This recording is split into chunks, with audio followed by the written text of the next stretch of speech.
howdy, nearly senior citizen here. Greetings, boys, girls, and all of our non-binary friends, and welcome to this.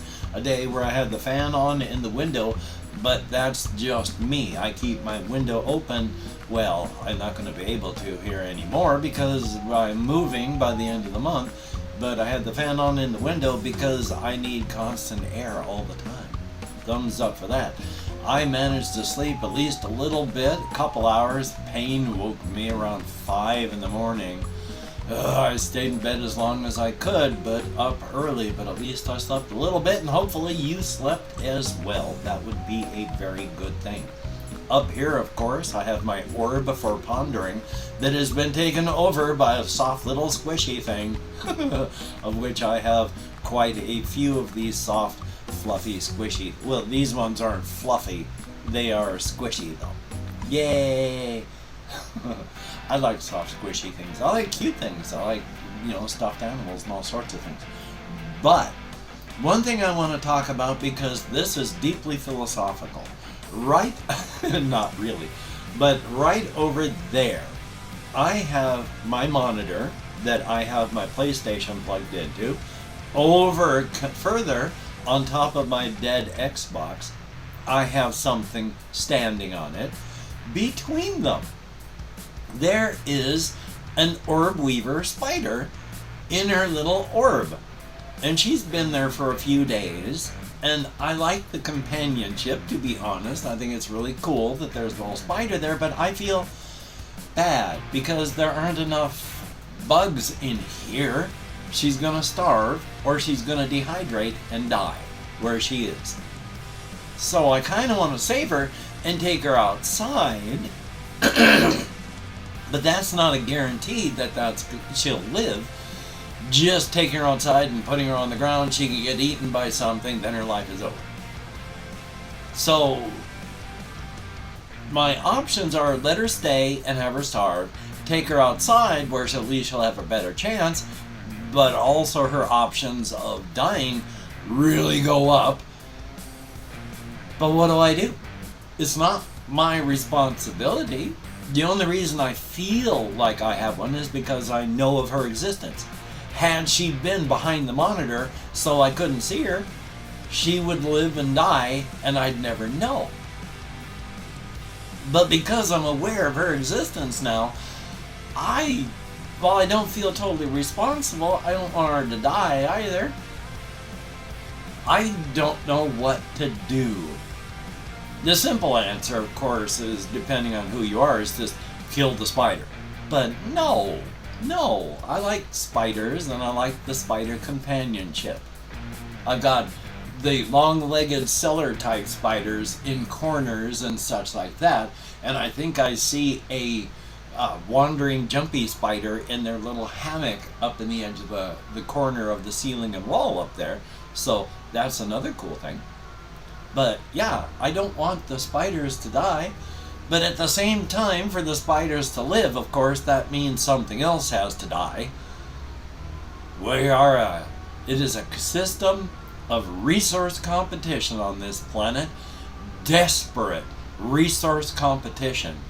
And we forget that because of civilization. But even just like a little spider there, they aren't just playing around for fun. That is desperate survival.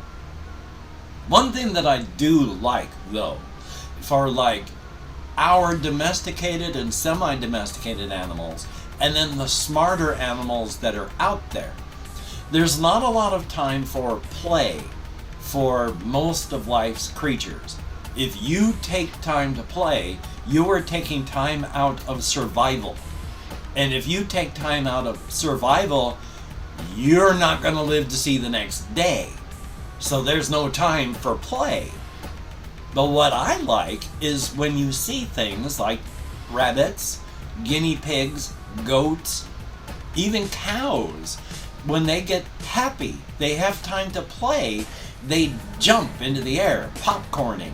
They want to do something, they don't quite know what to do, so they're jumping and running. And I think one of the better things that we have done as a species, even though it's for our own uses, is to give some creatures time to be able to play. like goats being able to play. Baby goats having time to play is awesome. Watching goats and cows and all those creatures play when they're given the opportunity, instead of being put into these horrible industrial farming ranch buildings where they never see the sun and then are slaughtered. Ugh. But for those that are outside that can play, that's good. I think it's great that we give some creatures at least the opportunity to be able to play without fear of loss of life. Which is why I think it's also awesome when you see things like videos of crows and other animals like that having time to play. Being able to take time out of the desperate struggle for survival to play. I mean, I've seen pictures, well, not pictures, videos of like during wintertime when crows will take a plastic lid up onto the top of like a barn that has snow on it. And they'll dump the lid down, jump onto the lid, and they'll slide down the roof on the lid. Animals like to go sledding just like we do. And so that's cool. I am always glad to see that sort of thing. It's very, very neat. Yay. So past that, let me take a look at the rest of my list. Oh my God, I'm not going walkies today. The previous day when I went walkies, I got some blisters on my feet. I got a little bit of blister on the, you have the sole of your foot, your toes are up here, right here, up against the pad of my foot before my toes, a small blister. I had blisters on 3 of my 4 toes, not the big toe. Well, I went walkies again last night. It's bad now. My blisters have blisters. The blister on my foot, just on the pad before the toes, is huge and painful. I have 2 blisters that haven't popped on my toes, and they're huge, the entire undersides of the toes. So yeah, I'm not going walkies tonight. I am limping around the house. And of course, both of my arms, even though I'm waving them around like I just don't care, oh boy, do I care. Nerve irritation to the max. Ugh.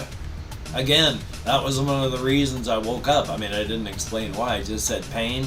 Yeah, this is a big part of it, so yay.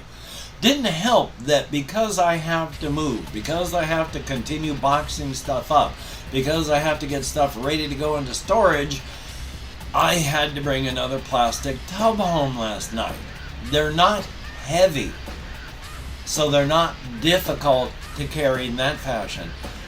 But the actual tub part of it is awkward, because you can hang on to the lip, and then there's the entire outside edge of it, and then the bottom part of it banging against my leg the entire walk home. Except when I swap hands, then it bangs on this side all the way home. So that got kind of painful, along with all the various arm and finger parts, but again, not heavy, just awkward. And because it was awkward and kept pulling because of the entire weight of it pushing on the bottom part that pressed on my leg, this part would fall outward, which would drag my arm outward. Oh, I can feel that hard because of that last night. And so this arm would continually go up, and I'd have to bring it back in, and then it would go back up and out because of the weight of the tub, which, while not heavy, because of the awkwardness of its size, oi. So yeah, doing great today. But still, I've got to do what I got to do, even though I can't go walkies. Life is life. Let me continue checking on the rest of my list. I've talked about my blisters on my blisters and the weight, One thing I'm just gonna quick talk about because I thought it was funny, and more than just funny, also, you know that it is a fascist meme with that, you know, hard times create strong men create good times create soft men, and all that. That is a fascist meme. But somebody went and did that in a different fashion, and it made me laugh and also really like it, because there was a, hard time, bad times create hard men, or strong men create good times create soft men. And then the bottom picture, it had a picture of a femboy in a maid costume lounging on a bed-like surface. And then the bottom label for that was, "And soft men make me hard." So thumbs up for that.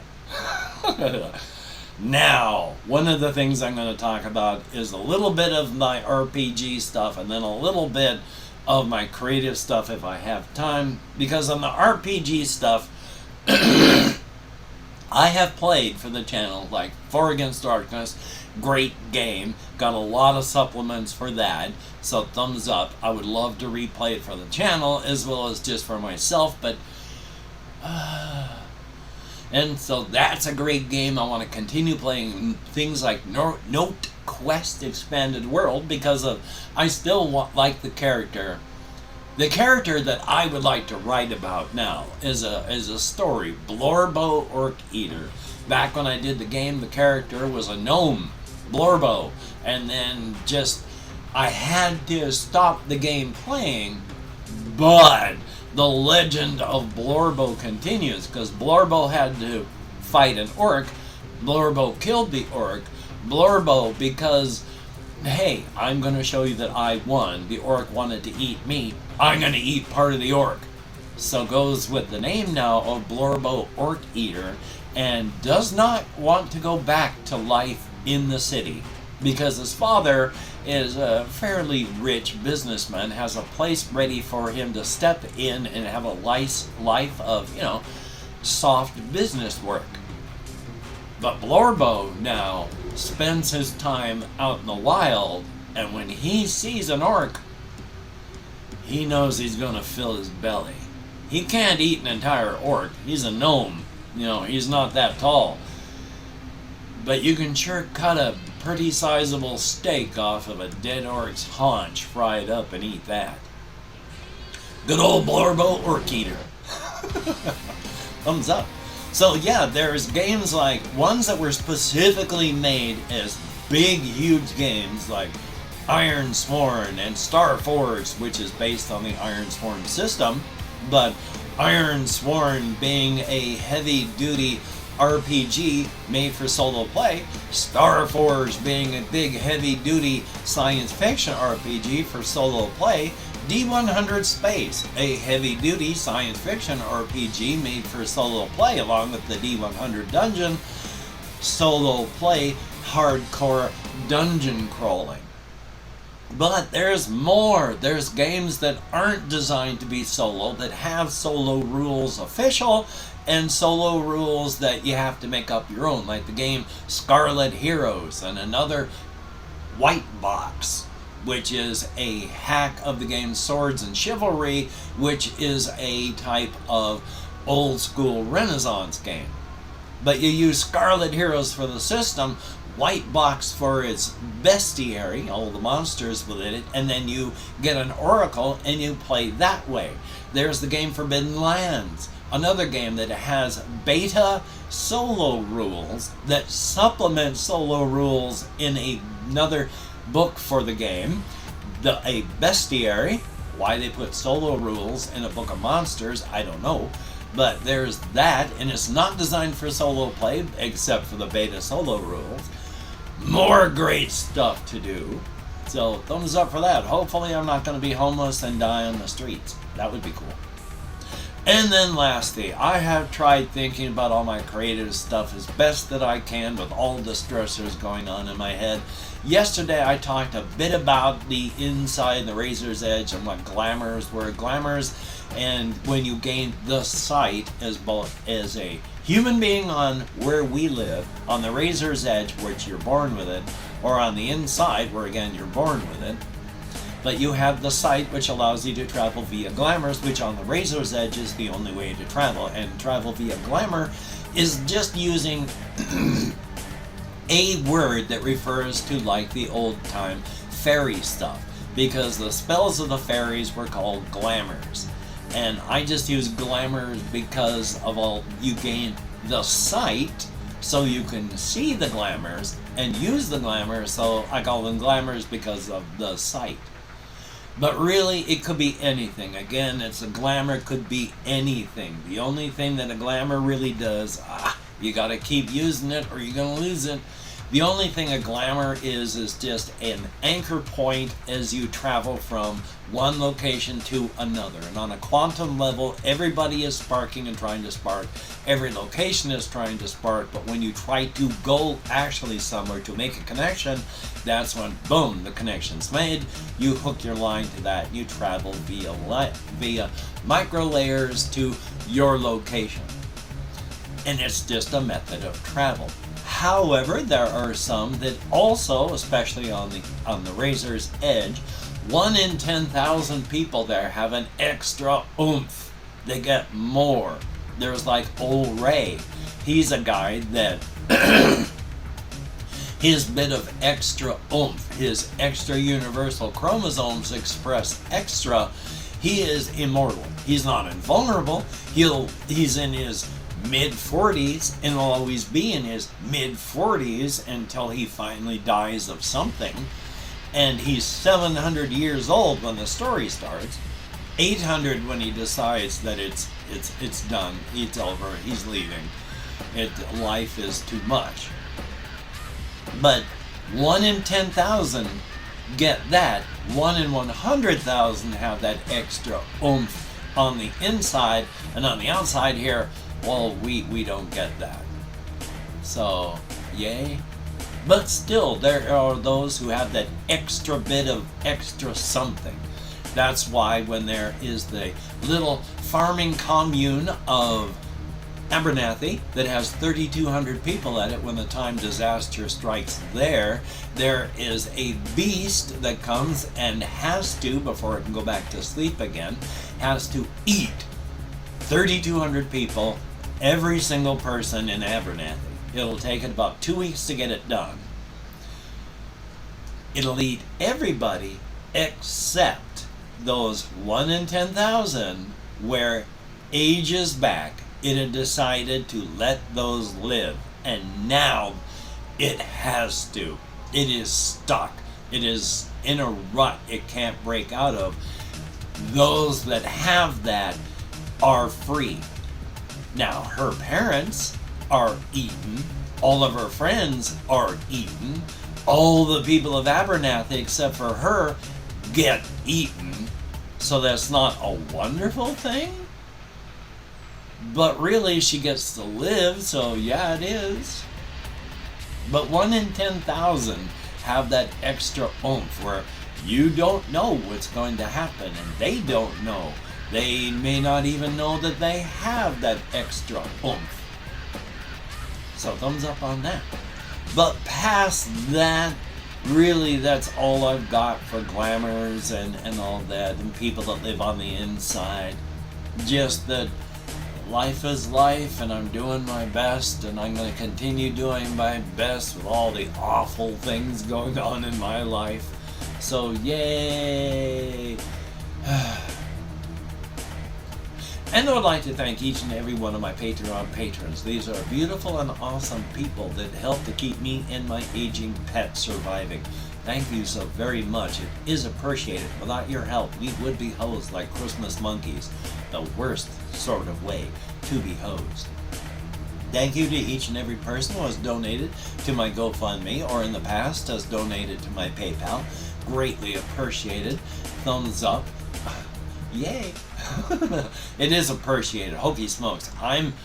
It's still going to be tight, and I'm probably going to need more, but I'm doing hopefully okay right now monetarily with the move, but we shall see, because I may have to hire movers and such like that. So, yay, we shall see. But thank you each and every one of you that helps. Now I'm going to go through and thank each and every person that has left me comments in the past 24 hours. There's never many anymore, but anything more than 0 is top. Thumbs up and thank you. If I mispronounce the username, no disrespect is intended, and even though I count in American Sign Language, oh well, that's just stimming. I'm not really paying attention to the actual number anymore. Let me call up I was on my Chrome. How about that? Let me tug obsessively on my shirt now. Obsessively? Did I say that correctly? I did now. We have fluffy pink pandas who, while liking the game Castle Miners Z, thinks that Creativerse is only slightly better. In many ways, I agree, but in others, I don't. I enjoy the game quite a bit, but I can see your point. And thumbs up, thank you very, very much. We have Jesse Koskinen, thumbs up, good to see you in the comments. There is JAYY, greatly appreciated. And if you've had disappointment and pain in life, then yeah, you're going to be one of those people that crushes hope because hope just causes pain. So depending on who you are, yeah. I mean, hope is necessary for life, but you know, coping mechanisms and defense mechanisms, yay. And we have Canadian White Boy. I really like that name. Thumbs up and thank you. I think it's funny. Greatly, greatly appreciated. There is Floramu. Thumbs up and thank you much. Agent Mothman. An actual cryptid. Thumbs up and thank you much. Random One Crap. Thumbs up and thank you much. Greatly appreciated. There is Made in Canada. Always good to see you in the comments. And yeah, it's weird. Apparently being allergic to cold is not uncommon. But I've been 60 and this is the first time that, you know, I've been allergic to cold. But like if you exercise, stuff like that, apparently you can get it happen. But for those people that really have it genetically and hard, they get full body hives, full on reactions where they have to hit themselves with an EpiPen because they're having a full on anaphylactic shock allergic reaction to being cold. They'll die. Joy on that. But we have FUKIDK. I don't know if there's the digits after. I just spat all over my keyboard. But thumbs up, thank you very, very much. There is Jason Cunningham. Thumbs up, Bazinga. Greatly appreciated. And that is it. Thumbs up, thank you all. Greatly appreciated. You get me out of my head, into the world, and dealing with real people. If only for a very short time and only in text. But hey, better than nothing, isn't it? Well, good golly, Miss Molly. I only found out today is a United States holiday when I talked to my sister last night. So that shows how well my brain works. So I'm going to take it easy today. I'm not going to do a whole lot. I can't go walkies. I still got food though, so I don't need to go walkies. My kitty cat's got food and cat dirt. I got food and cat dirt. I don't need cat dirt, nor do I use it for that fashion. But I don't need to go walkies, so good to give my foot a chance to recover. Hopefully you can get done the things that you want to get done. That would be very cool. So, until we meet again, you take care. Have a great day today. I will see you on the flip side, and that is indeed a very, very good thing. Turn my hand for high contrast there. And I've been having to charge my controller here, so pull this over so it doesn't tug on the USB ports that are just soldered to the top of the circuit board. So you got to be careful not to destroy these things. Anyway, though, back to the high contrast position. I hope you have a great day today, and hopefully I'll have another thing on the channel. Hard to say. We shall see. Yeah, have a great day.